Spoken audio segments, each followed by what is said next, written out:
Hello everybody! Hi. Hi, here we are in not so sunny Phoenix today. It's only 57 degrees right now, but we're still gonna do our interview out here because we're hardcore! Hardcore, right? Yeah, because we're in the middle of our interview series here with Kevin to find out about his orientation at Werner. So today is day 2 of the orientation. And what's going on? What are you doing with this orientation? So today was, we started with a vehicle inspection on a truck, and then we all went up to the simulator room, which has computer terminals so we could work on our modules, and then one at a time get on the simulator. So half the group stayed up there and did that, and the other half, including me, went down to the parking lot, and we did some backing maneuvers with the instructors. So it was driver's side 45-degree backing, parking into a slot, and then a 90-degree backing into a slot, and then a blind side backing into a slot. So these were different maneuvers from what you did at school? Yeah, at school they never touched on those, but those are the ones that you're actually going to do in the real world, like backing up to a customer's dock, or backing into a spot at a truck stop to spend the night. You're not going to do a lot of parallel parking, but that's one of the maneuvers you have to do to get your license. Right. And most of our instructors said in 10 years they might have only used it once or twice. Wow. So these are the real ones, and so we each got to do one of those maneuvers once. And then I said, are we going to practice this or get to do them again? And he said no. That's just a little introduction. That's something for your trainer to do, and in the past they didn't even do that in orientation, but they realized that because you have no idea how to do it, no clue, and you left it up to the trainers in the field, it would add another week or two to your time with the trainer, which is time that you're not making money for them or yourself. So they invest half a day on it and save everybody a week or two on the road. That's the reasoning behind it, but I think more practice would be beneficial. So then the second half of the morning, upstairs to the simulator room, working on the modules, waiting my turn on the simulator. I got 2 turns on the simulator before lunch, so it's like 3 screens, so you can see forward and the sides. You've even got your mirrors there. When you come to an intersection, you can look both ways down the side streets, and you're just driving along. It's an actual steering wheel and ignition switch and buttons out of a Freightliner. There's even a gear shift so they can program different shift patterns into it, but we just used the automatic transmission. Aha! Here you go! And so you're driving along like you're pulling out of a parking lot, making a turn, following a twisty road, cars come at you, people cut you off, pedestrians jump in front of you. Wow. There's cops everywhere. There's red lights, there's construction, there's blocked roads, there's signs that say no trucks allowed, like truck route this way, and you follow through. So one scenario you're on a city street, one scenario you're on a urban rural sort of thing, another one you're on an interstate, merging with traffic. Another one you're driving and there's snow. In the one scenario I got like rain and thunder coming at me. Wow. So yeah. And is it very realistic looking or very sort of old-fashioned video game looking? It's obviously a video game look to it, but the chair vibrates and moves, so when you hit the brakes, or you go over potholes and stuff like that. Without putting a quarter in? Right. And the hazard lights work, the headlights work, so they want, turn signals, they want to know that you're doing all those things. Right. And so how long did each student get on the simulator? I'd say you run through like a 2-minute simulation, you get to do 2, and then the next guy gets his turn. For some reason they snuck a 3rd one in on me, and the instructor said, okay, you've had 2. And I said, nope, I've had 3. He says, oh. Whoops. So, did you get to try a snow one? No, I didn't get to the snow one, and I didn't get on the interstate. I was just tooling through the city or stuff like that. And how did you do? Well, the first one, I was driving down a country road, and the seat went like this, and it was raining really hard. I had the wipers on, and suddenly a Cadillac started crossing over the yellow line. So I hit the brakes, and suddenly everything went crash, crash. And I look in the mirror, and the trailer had swung around. Oh my God! Like, I'm sitting there like, bullshit. Okay, that's not what happened. And then the instructor's like, what happened? I said the Cadillac crossed the line. I was into a head-on, so I came to a dead stop. And I guess the trailer jackknifed. He said, no, when you went over those bumps, you blew a tire. Really? What? So the Cadillac had nothing to do with it? He said, and you blew a front tire. I said, a pothole will blow a tire. He said, oh yes. And what happens when you blow a front tire, like the front left tire?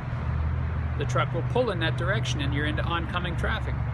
And I thought back, I didn't cross the yellow line. I was still in my lane, perfectly in my lane. The car, anyway. Interesting. Yes, sir. I learned something there, didn't I? Okay, so the next couple of simulations went pretty good, and I even came upon a situation where I decided, like it's saying, make a left turn here. And I look, and it's like a backwards left turn. There's no way I could make that turn. I'd be in the ditch or whatever. So I just rolled right forward. I'm like, nope, I'm not doing that. I hit the gas, and he says, good idea. Oh, wow. So it was like, you know, they want you to use your judgment too in these things, right? Oh. But a couple of times when Tricky. I made corners, I'm checking my mirrors, I'm looking, and my trailer wheels bumped over the curb. Yeah. And that's a big no-no in school, or like on your driver's exam or whatever, you'd fail. Right. And I don't know, it's a simulator, so I wasn't sure how far out I was actually pulling and how quick I had to get back. And by the time I looked back from my mirror, I was wandering and all this shit. So I'm like, yeah, it's hard to get used to. Yeah. And they're making you make turns in really tight areas just to see what you'll do. You know? Right. Like New York City or Chicago or LA. Someplace I'd never take an 18-wheeler. But anyway. Unless they tell you to. Yeah. And so then the afternoon was just classroom. The teachers got his own modules of different subjects to talk about. So he talked about like when you get paid and how you do a trip, like a trip ticket. It's all done on the electronic device now, but it used to be you had to fill out this piece of paper saying, okay, here's the load, I picked it up here, I delivered it there, here's the expenses, like I had to buy gas because I ran out of gas, or I had to pay somebody to help me unload, or this or that. So all that's recorded, and you have to turn that in for every load you do, because then when you get paid, it shows up on your pay stub, right? You did this trip, and you did this trip, and you did this trip, because you get paid by the mile. Right. And he said what he used to do was keep his own book. Yep. And write down the trip number and the load number and the mileage and all that stuff, and he'd check it against his paycheck. 3 or 4 times something wasn't there, and then he realized he forgot to hand in the trip ticket, or something got lost or messed up. Very good idea. It's a good way to cross-check and make sure you're getting paid what you should and all that. Yeah, stuff like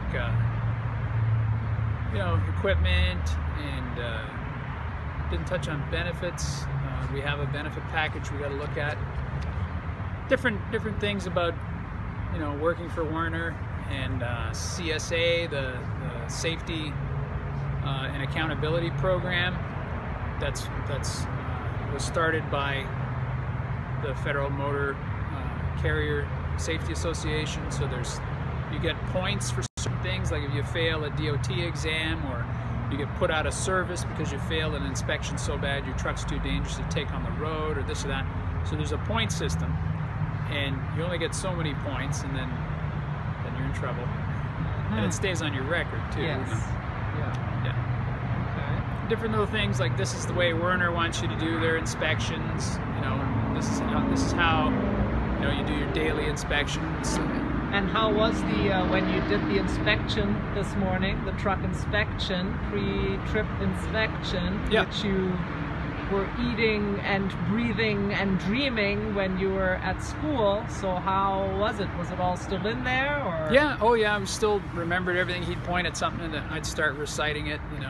But I think the idea was for him to tell us how he did it as a driver on the road, as opposed to what you know, what the DOT specific stuff you learn for your test. He's like, so when I was a trucker, I'd get up in the morning and I had a coffee machine, so I'd make my coffee and then I'd drink my coffee and sit in the cab and do the in-cab stuff. You check your mirrors, your glass, your gauges, you do your brake tests, and he's just sitting there, you know, relaxing and doing all this stuff. And he has not logged in on duty yet, because you're only supposed to take 15 minutes to do your trip inspection, which is ridiculous. You can't do it in 15 minutes. You'll skip a bunch of stuff that's very important.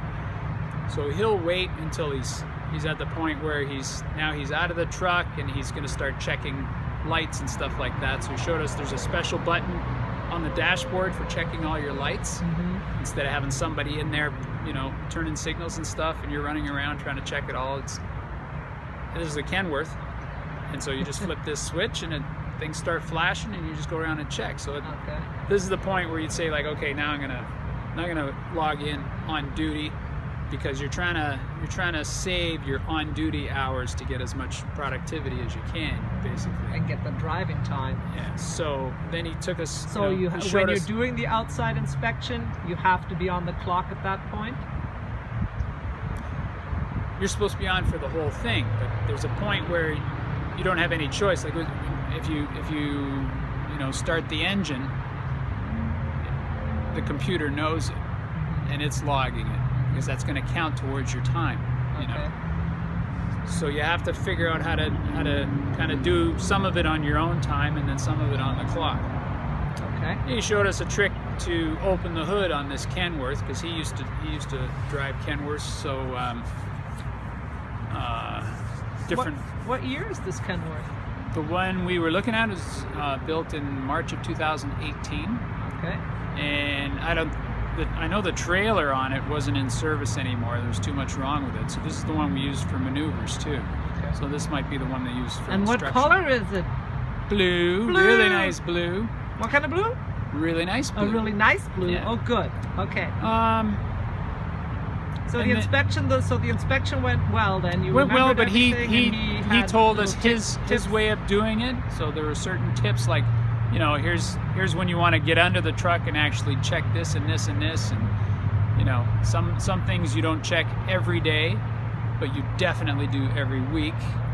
Really? And it's really important to check your trailers, because you might drop and pick up another trailer that somebody else has abused. That's what you really need to spend time on and check very carefully. Okay. Brake linings and hoses and things like that. You know, if nobody checked that trailer for a couple of weeks, there could be all kinds of things wrong, and then you pull in and get inspected, it's on you, right? And you pay the fines. Right. That's on the driver.